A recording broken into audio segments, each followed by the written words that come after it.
Hello. Everyone. Hey, with Kevin Hayes and Stanley Chappell. Welcome, Kevin. So, one question we had was, what does Kevin Hayes do differently? Is there something you do in your solves, especially in 6x6, that makes you different from other competitors? Uh the biggest thing that differentiates me from like the other like Max and Felix, the top size, is they are significantly better at edges while I am better at centers, which I Mm, think comes from edges kind of flow like really they transition really well between 5, 6, and 7. They're all like really similar in terms of how you do them. There aren't as many like fancy tricks. While a lot of my advantage in centers comes from knowing a lot of fancy tricks. And that's kind of like the interesting. big difference there, and it kind of like makes sense in the sense that Felix and Max are better at more events because of that. That makes sense. So something about your cube. I know Yushin's made a lot of big strides in the big cube market by making your. If you can comment, does Yushin plan on making other big cubes under your line? Oh, what? Sorry, you cut Uh, out. I'm sorry. Yeah, does Yushin plan to make other big cubes under your Haze line?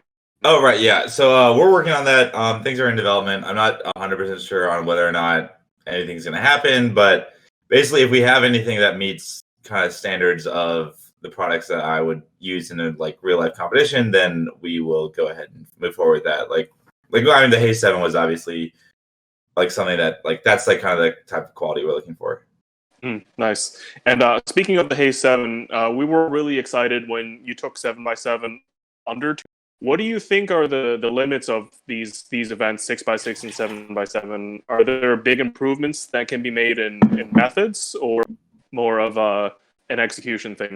Yeah, so I mean, execution is kind of getting pushed pretty hard just because, like, if you look at Max's solves, like, execution is getting really, like, he doesn't really stop, and his TPS is, like, really fast. Like, obviously, he can get a little better, but I don't know if we're, like, talking, like tens of seconds better. But Hmm. if you look at, like, I haven't actually analyzed any of Max's solves in a while, which I kind of want to do upcoming, but he has, like, Max is heavily emphasized on max TPS, no breaks, and less than stellar efficiency, which um, that means there's a lot of efficiency to be gained there. And I think six and definitely under a minute for a single.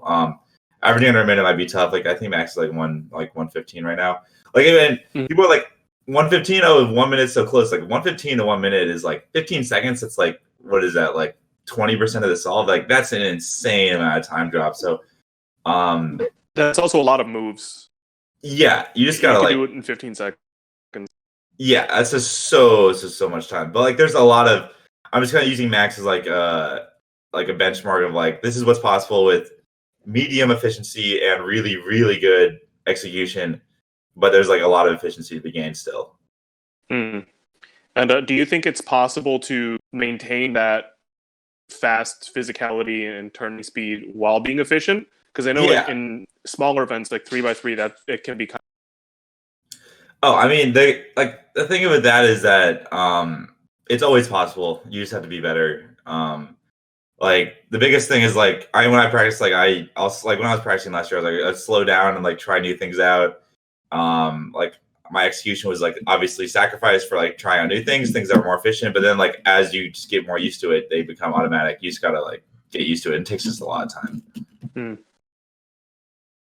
interesting. So, as a successful big cube specialist, what attracts you to the events, and what makes it?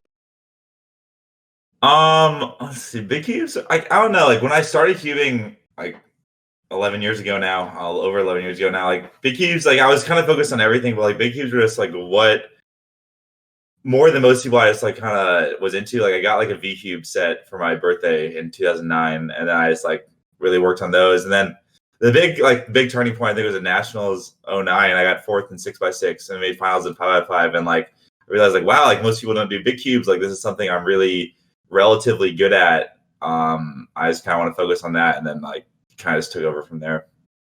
And Stanley, did you have any askings of Kevin Hayes? Yeah. So earlier, you were talking a bit about like how it's very, very difficult to stay motivated when you're basically uncontested as the best in the world in the event. Right. I've had experience with this as well. But you know, how did you? Could you elaborate some more on how you dealt with that, essentially, in terms like, yeah. I guess let's see. So like I guess like my uncontested best in the world was not like super long. It was probably from 20 like the start of like end of 2012 through like start of 2015 because Felix did grab 6x6 world record right before Worlds 2015. But like it's more of a like at the time I kind of just didn't I wasn't as focused on cubing, I guess. Like I practiced super hard for Worlds 2013. That was like Worlds 2013 was kind of like the peak of like my like rise to ascension. Like I got like world record, I won nationals, and then like I won worlds. That was like the big thing I wanted, especially because I had lost worlds in a devastating fashion in 2011. I was like super focused, like we got to win 2013. And then after that, like it was kind of like just Felix and I were the only names in big cubes at the point at that time. So it was like, and Felix wasn't focusing that much on big cubes, so I kind of like was able to not focus as much on big cubes as well, and still like kind of be on top. Like I stayed fresh. I just like doing normal like light practice and whatnot. And then Worlds 2015 rolled around, and that was when Felix was getting better and like focusing on Worlds, I think, and like getting like he nabbed 6x6 world record average like right before Worlds, and like that was when I kind of I guess between 2013 and 2015 I kind of I guess like lost my edge in sense of Felix had slowly caught up to the point where I was in 6x6 and had surpassed me a little bit on 7x7 in terms of like where we were at globally, I guess. But so my like leading up to 2015 is like between the worlds is kind of like a little, I guess, just dip in motivation and practicing. But like whenever worlds rolled around between 2011 and 2019, I was like hardcore practicing for the 6 months plus before that. You mentioned a phrase, "stay fresh," and the last question we were wondering was, how does work-life balance work for you? Because when I was ranked high for my event, having like a life outside of cubing really impacted my ability to stay and preserve my practice and the quality of my solves. So how do you balance, maintaining your high rank and your life and your work and just everything? Yeah, so it's not as relevant right now, obviously, because I'm not grinding for anything. But like last year, like 2019 and 2017 to a point as well. Like 2019 especially because I set myself like 2019 was when I really wanted to. I was like, all right, this is the last year. I'm gonna go do it properly, and whatever happens, happens. Was kind of my mentality, and like it. I just didn't like. I didn't have a life. Like it was really rough. There were a lot of days where, like, the kids a lot of times. So like the kids that I see at competitions I know are gonna be good are the ones that understand how much work it is to be good. Like you can't just like be like, oh, I want to be fast. Like, do you understand like how much time it's going to take? And if you do and are okay with that, then you can be great. And like, that's awesome.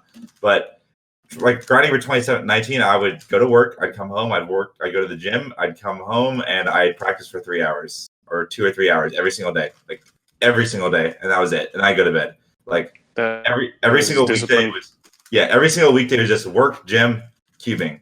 And that's it. I had no social life on the weekdays. I mean, I was able to like have a social life on the weekends because there's more time, but like that was it. And it's really like it's just really hard. And like the only like in the earlier years I had more free time and was able to do that just because I felt like I wanted to. And 2017 was I really wanted to win, and I was able to do that. And 2019 was the year it was like really hard, and I was like only able to motivate myself because I was like, all right, this is it. Like this is the last year. Like we're gonna do it right. Like I want to, like I have a chance still, and like I'd hate myself if I didn't like attempt and do it properly this one last year. Yeah, very very eye opening. I know it didn't with me, and I'm nowhere near as high ranked as. That's really good to hear. It's good to hear that with correct management, you can still retain your skill and your ability. Oh, yeah, I mean, when you're a kid in high school and middle school, like it's so different because a lot of these kids are probably like pretty smart and like your schoolwork isn't that difficult and like you just have so much free time. Like I that was like kind of my life. I was just so like I naturally just kind of like in my free time practice like 20 hours a week, and now it's Mhm. like I want to practice 20 hours a week. That's like you gotta cut that out of your schedule. Like it's not it just Yeah. happens. All right. Well, I think we have to head out for now.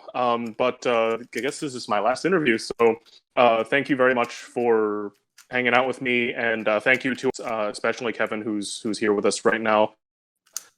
We had a lot of fun talking to experts in their respective events, and also thank you to my co-analyst Stanley. He worked hard and multi-blind, but yeah. Thank you. Thank you very much, and hopefully you guys can enjoy the 3x3 finals that's going to happen very soon. Thank you.